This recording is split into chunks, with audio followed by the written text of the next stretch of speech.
Alright, we will begin with the discussion of the principles of object-oriented programming.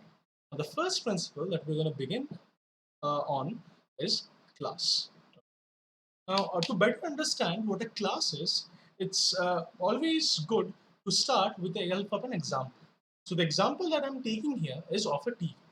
The point that you must keep in mind is that the image that I've put here. Now, this image does not indicate the TV of a particular brand, of a particular make or model. This is a generic TV. Now, classes always deals with things in general. It tries to define the common aspects of a particular object. This is a generic TV. Okay. Moving on to the next slide. Now, we must realize something first. That a class denotes the common characteristics and the common behavior of or that will be displayed by all the objects of that class. For example, now that we are going to discuss about the example of the TV class, we're going to discuss the characteristics and the behaviors that a TV has in general. We are not going to focus on the TV of any particular brand, make, or model. We're just going to focus on a TV in general. As what are the features that a TV has? For example, the feature that the volume can be increased, that the volume can be decreased, that the channel can be changed, these things, right? So we're going to discuss about a TV in general. We're not going to discuss about a TV of a particular brand, all right? Now, to keep things simple, I'm going to limit the number of properties and the number of behaviors that I'm going to list so that our example is concise and it's easy to understand. But note, in real world, a TV would contain all the features that you know that a TV has. But for our purposes, I'm going to limit the number of characteristics and the number of behaviors. All right? Okay. So we have the TV class. Now, what are the properties that a TV can have? The first property that comes into my mind is the color of the TV, right? Now, the color of the TV could be black, it could be white, it could be yellow, it could be pink, it could be anything, right? So, what do you think the appropriate type for this property should be? String, right? Because black, blue are all strings or all characters, groups of characters. Hence, the type should be string. Now, the second property that comes right of my mind is the screen size, or for example, this diagonal size, right? So size. Now, the size of a screen is generally in inches, and moreover, it is a decimal value because more often than not, you see screens having, for example, 55.5 centimeter or 48.5 centimeter, right? So the type for the size should be double. All right. Now, the next thing that it could have is whether or not it's a flat screen. So, is flat. Now, this property is a Boolean property. It's a yes or no property. The TV could be a flat TV or the TV could be a CRT TV, right? So, therefore, the type should be Boolean. Moreover, the TV could be a CRT. So, for that, I'm keeping another property is that if it's a CRT, and this is also a Boolean property, right? Now, apart from that, let's keep it till here. Let's keep four properties that our TV can have, that our fictional TV can have, right? Now, moving on to the behavior. You see, we can increase the volume of a TV, or we can decrease the volume of a TV, right?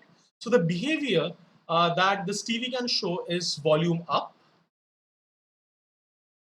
Okay. Another behavior that this TV can show is volume down. Moreover, we can change the channels. We can move up through the channels or we can move down through the channels. So channel up, channel down. Moreover, we can also set the channel to a particular channel number, right? So that could be set channel. Okay. So for the time being, to keep our example simple, I'm keeping just these 5 behaviors. But uh, a real life TV has a lot more behavior, has a lot more functionality than this just 5. Right? These are some of the basic functionalities that a TV has in general. All right. Now, now that we have this blueprint of a general TV laid out, we can create TVs of different sizes, of different colors, and of different types. It could be a CRT, it could be a flat screen TV, right? So these entities that we can create of our blueprint are known as objects, which is our next topic of discussion. But a class, the thing that we need to keep in our mind is a class defines an object in general. Like the common features and the common behaviors are defined through a class. And whenever we create a concrete object or an entity from that class, we can have different values to these features, but the behavior continues to remain the same, right? Moving on to the definition of a class. Now, a class is a blueprint or a prototype that defines the variables and methods common to all objects of a certain kind. Now, the variables and methods inherently refer to the properties and behavior. Whereas different objects can have values, different values for the properties, but the behavior of all objects remain the same. In fact, you would want the behavior of all objects to remain the same. For example, if you have a TV of Samsung and if you have a TV of, let's say, TCL, you wouldn't want that upon pressing the volume up button of the remote, the volume decreases in TCL and the volume increases in Samsung. You would want that whenever you press the volume up button on your remote, the volume would increase for both the TVs. So the behavior would have to remain same across objects of all kinds of that class, right? Moreover, a class is also called an object factory. Why so? Because through the help of a class, as we have already pointed out earlier that class is a blueprint, we can create objects, many millions of objects, which share the same properties and behavior, but the properties can have different values. Moreover, the class determines the nature of all its objects. Because outside our class, we define the behavior of the objects, hence, they define the nature of the objects created from the class. So this was the first principle of OOP. We have several other principles to go. Hope to see you in the next video. Bye for now.